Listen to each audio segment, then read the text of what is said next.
पंजाब के सबसे कूल और वायरल पॉलिटिशियन मेरे साथ है अमरिंदर सिंह वड़िंग, राजा आपने कूल क्यों कहा मेरे को? क्योंकि आप वायरल हैं। थैंक यू कूल सो है, मच। आपका अंदाज कूल है। Thank you so और much. पॉडकास्ट का भी अंदाज डिजिटल वाला कूल होता है। I like it seriously, thank you so much. तो रवनीत सिंह बिट्टू से क्या माजरा चल रहा है? यार कुछ नहीं, बेवजह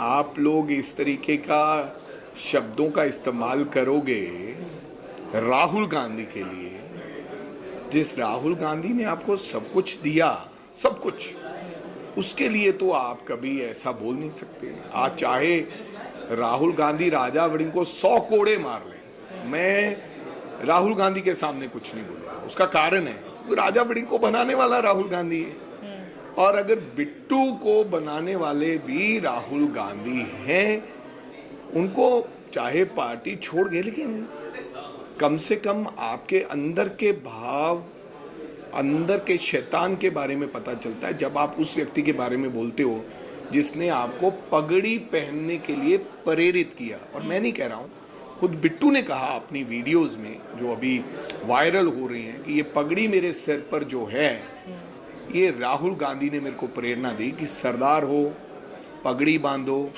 बिना पगड़ी से क्यों घूमते हो।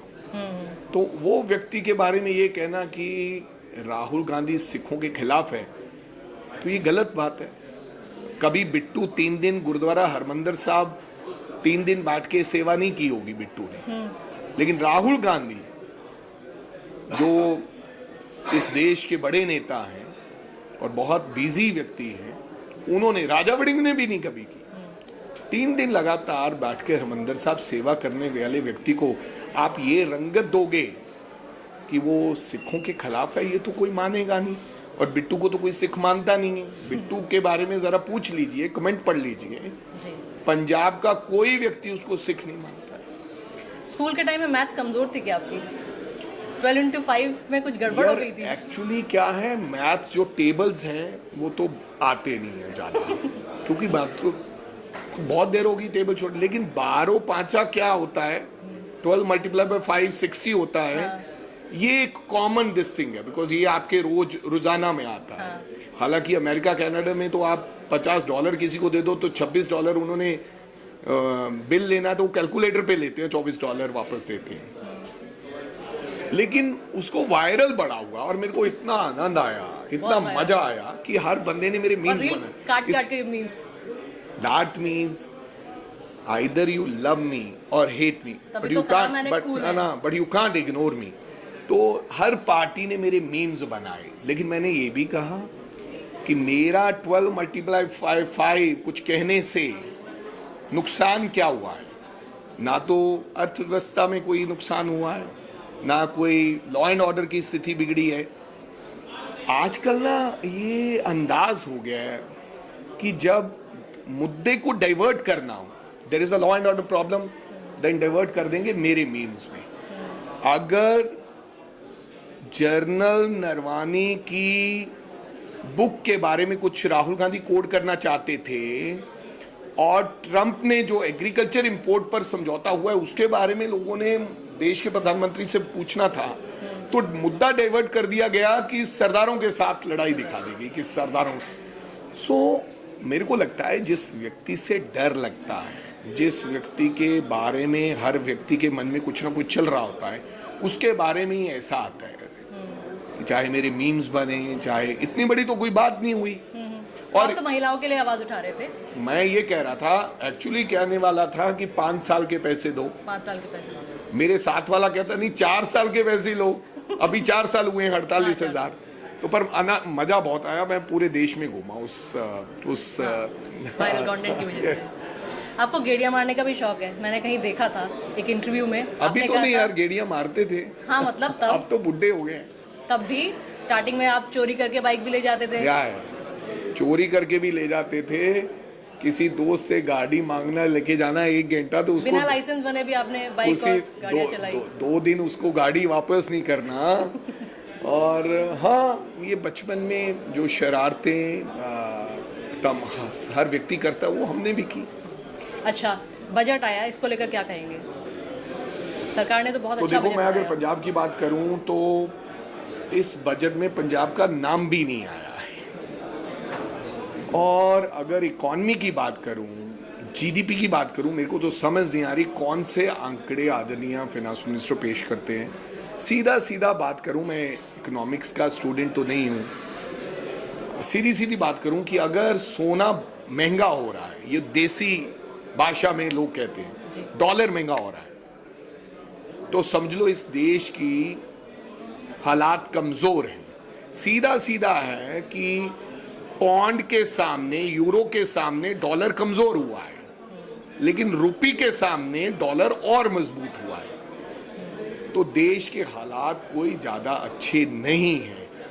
अब ट्रम्प टैरिफ की वजह से हमारी टेक्सटाइल, हमारी लेदर गुड्स, ये तमाम बंद हो रहे हैं, बंद पड़े। अब आपने फिर कह दिया, अपने मित्र को पहले ही कह देते, आपने कहा कि पीस के ये मसीहा आए, आदरणीय प्रधानमंत्री जी ने ट्वीट में लास्ट में लिखा, तो यार इतना टैरिफ भी लगवा दिया। अब आपने एग्रीकल्चर इंपोर्ट पे भी आपने समझौता कर लिया। अभी देश को पता ही नहीं है, फार्मर्स को, कि किन किन चीज़ों पे किया है। अगर आपने डेयरी पे भी कर लिया है, अब वहाँ से हमारे ड्राई फ्रूट्स भी आएंगे, वहाँ से एप्पल भी आएगा, वहाँ से व्हीट भी आएगा, तो हमारे किसान का क्या होगा? देश तो बेच डाला आपने। तो बजट में आई हैव नॉट सीन कि कुछ ऐसी चीज़। आप बजट बेसिकली जहाँ पर इलेक्शन होते हैं, इलेक्शन सेंट्रिक बजट बनता है कि फलां इलेक्शन वहाँ लड़ना है, बिहार में 10-10 हज़ार रुपया महिलाओं के खाते में डालना। तो ये नहीं होना चाहिए, इससे देश के हालात कुछ ठीक नहीं रहेंगे। अब हमारे फ्लड्स आए, आपको पता था कि 12,500 करोड़ रुपया आम आदमी पार्टी की सरकार ने कहीं और जगह पर इस्तेमाल कर लिया है। You know that everything. हमने चीखे, आपने कहा नहीं हम 1600 करोड़ रुपया देते हैं। आपको पता होने के बावजूद आपने हमें डूबते हुए छोड़ गए और 1600 करोड़ आज तक नहीं आया। आपके मंत्री घूमते रहे। भाई, देश के प्रधानमंत्री और देश की सरकार पंजाब राज्य को इस नजर से मत देखो, आप सब लोग पर्सनली जाके हेल्प कर रहे थे, मत देखो कि हम कहीं और से आए हुए हैं। हाँ, चाहे छोटा राज्य है, लेकिन पंजाब का बहुत बड़ा योगदान रहा है इस देश। राज्य है। अच्छा, 2 दिन पहले एक आम आदमी पार्टी के लीडर की यहाँ पर जलंधर में दिन दहाड़े हत्या कर दी जाती है, और आम आदमी पार्टी की सरकार है, और अभी मतलब वहाँ अगर वही लोग सुरक्षित नहीं है तो आम जनता किस तरह, उनकी सुरक्षा कौन? देखो, जो क्रिमिनल है वो ये नहीं देखता कि आम आदमी पार्टी का कार्यकर्ता है कि कांग्रेस का कार्यकर्ता है, ये सरदार है और ये क्रिश्चियन है, उसको तो क्राइम करना है। हालात बहुत खराब हो चुके हैं और बेकाबू हैं। दोनों सरकारें इसमें नाकाम जरूर रही, क्योंकि बॉर्डर सिक्योरिटी फोर्सेस का भी उतना बड़ा एरिया ही है।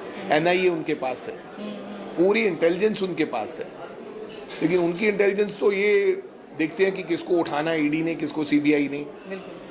ये तो देख ही नहीं रही कि पंजाब के अंदर हो क्या रहा है, कैसे हालात। हम बॉर्डर स्टेट हैं, आपका बॉर्डर खुला हुआ है, ड्रोन्स रोजाना आ रहे हैं, ड्रग्स लेकर आ रहे हैं, हथियार लेकर आ रहे हैं। तो मैं समझता हूँ कि दोनों सरकारें, राज्य सरकार और केंद्र सरकार जिम्मेदार है। और मैंने बहुत बार कहा है, देश की लोकसभा में मैंने उन गैंगस्टरों का बात कर दी जो आपने साबरमती में छुपा के रखे हैं, जिनको आप यहाँ पर लाने की इजाज़त नहीं देते। एक प्रोटेक्शन वारंट होते हैं, कोई भी सरकार किसी व्यक्ति क्रिमिनल को किसी भी जेल से ला सकती है उन वारंट्स के ऊपर, लेकिन इन क्रिमिनल्स के लिए वो आपने बंद कर दिया। एक रूलिंग निकाल दी कि इनको लेके नहीं जाया जा सकता, आप इनसे इसी जेल में आके बात करें। अगर साबरमती में कोई बैठा क्रिमिनल है, उसको अब पंजाब लाके पूछताछ नहीं की जा सकती। ये कानून किसने बनाया? गवर्नमेंट ऑफ इंडिया ने, होम मिनिस्ट्री ने और गुजरात की सरकार ने। तो कहने का मतलब आप भागीदारी है, आपकी हिस्सेदारी है, झाड़ू तो फेल है ही है, लेकिन बीजेपी भी जानबूझ के वो ठीक नहीं करना चाहती। कोई बीजेपी कहेगी कि हालात खराब है तो देखो हमें वोट डालो, हम ठीक करेंगे। सो आप हालात खराब होने का इंतजार कर रहे हैं कि हालात खराब होंगे तो हम ठीक करेंगे। आप जिम्मेदारी नहीं निभा रहे कि हम 15 साल से सरकार में हैं, 12 साल से हमारा कर्तव्य और फर्ज बनता है, हम हालात खराब नहीं होने देंगे। आप कह रहे होंगे तो फिर मोदी जी बचाएंगे। छोटा सा रैपिड फायर राउंड, सबसे पहले जो भी आपके जहन में आएगा वो आप बताइएगा। राहुल गांधी। राहुल गांधी जैसा व्यक्ति मैंने अपने जीवन में देखा ही नहीं। ठीक है। Such a strong man, strong minded man. Prime minister Modi. कुर्सी के लिए आप कुछ भी कर सकते हैं। Sharanjit Singh Channi. I don't want to say anything about Channi साहब बिकॉज फिर इधर उधर हो जाता है। रवनीत सिंह बिट्टू। मौका प्रस्त। ओके। भगवंत मान। कभी भी कुछ भी कह देते। ठीक है। अभी 2027 में चुनाव है, उसको लेकर आप लोगों की क्या तैयारी है? तैयारियां ही तैयारियां, आप देखिएगा। अच्छा। हाँ, हमारे पास इश्यूज है। लॉ एंड ऑर्डर बहुत बड़ा इशू है, अनएम्प्लॉयमेंट बहुत बड़ा इशू है, और मनरेगा बहुत बड़ा इशू है। पंजाब के अर्थव्यवस्था जो हालात है बड़ा इशू है। सैंड माइनिंग बड़ा इशू है। हेल्थ इंफ्रास्ट्रक्चर बड़ा इशू है। तो वापसी होने वाली कांग्रेस? होने वाली नहीं है, आ रही है कांग्रेस। पक्की बात है। यही तो अंदाजा है, इसीलिए मैं आपको बोला 100%। यही तो कॉन्फिडेंस है, इसीलिए तो मैंने आपको कहा कि एकदम कूल है। हाँ, जिस आदमी में कॉन्फिडेंस ही नहीं है उसको नेता बनने का कोई हक नहीं है। बिल्कुल। और इसके साथ साथ मैंने अभी आम आदमी पार्टी के नेता हैं, उनसे मैंने पूछा था कि जैसे पंजाब को हमेशा उड़ता पंजाब जैसा टाइटल दिया जाता है, नशे की बात की जाती थी, उन्होंने कहा हमने तो नशा मुक्त ऑलमोस्ट कर दिया है। तो अच्छी बात है, नशा मुक्त हो गए तो फिर आप तो दोबारा जीतोगे। लोगों के पास जाओ। मेरे को लगता कि इर्द गिर्द से नहीं सुनना चाहिए युद्ध नशा विरुद्ध चला दिया है। नशा तो और बढ़ गया है, और मैं नहीं कह रहा कि हम आएंगे तो और सुबह समाप्त कर देंगे। आप सच्ची बात बोलो, लोगों को अच्छी लगेगी कि मैं आऊंगा, कांग्रेस आ जाएगी तो हम 1 महीने में नशा मुक्त करेंगे। नहीं होगा। हमें उसको कंट्रोल करके कैसे लोगों को बचाना है, जान से उनकी जानें जा रही हैं, वो बचाएंगे, और 100% स्लोली हम 100% नशा मुक्त करेंगे पंजाब। ठीक है। ये थे हमारे साथ राजा वड़िंग, जिन्होंने अपने बहुत ही कूल अंदाज में और कॉन्फिडेंस के साथ आगे आने वाले 27 चुनाव में अपनी जीत पक्की करने का वादा कर दिया है। नमस्कार।